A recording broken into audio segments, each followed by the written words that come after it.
Magandang umaga, Dayan. Ang magandang binibining kagaya mo ay talagang kaaya-aya sa paningin, ano.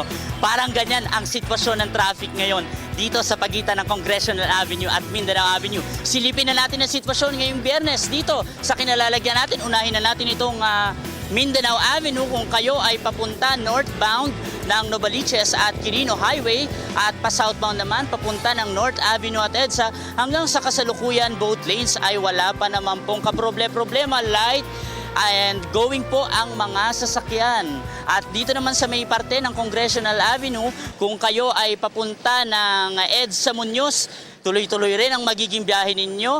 At syempre, magkakaroon lang ng bahagyang build-up dyan naman sa may traffic light intersection sa pagitan ng EDSA Muñoz. At kung kayo naman ay papunta ng Congressional Avenue dito sa extension papunta ng Commonwealth Avenue dyan sa may area ng Tandang Sora, magiging maluwag rin ang inyong biyahe dahil na rin sa syempre mas pinaluwag na yung Congressional Avenue extension at tapos na yung mga road construction sa mga nasabing lugar dyan sa area yan, itong Congressional Extension. Napakagandang gawing shortcut kung kayo ay papunta ng area ng UP at Katipunan area.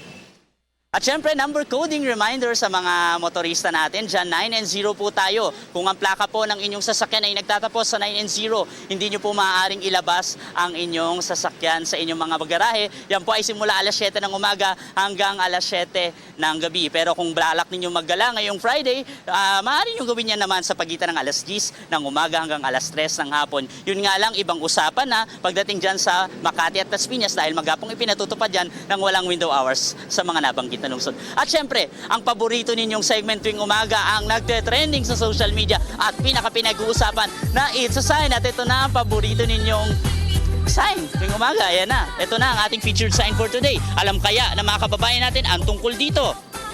Abangan natin yan sa pagbabalik natin mamaya sa ikalawang traffic update. Balik muna sa inyo dyan sa studio.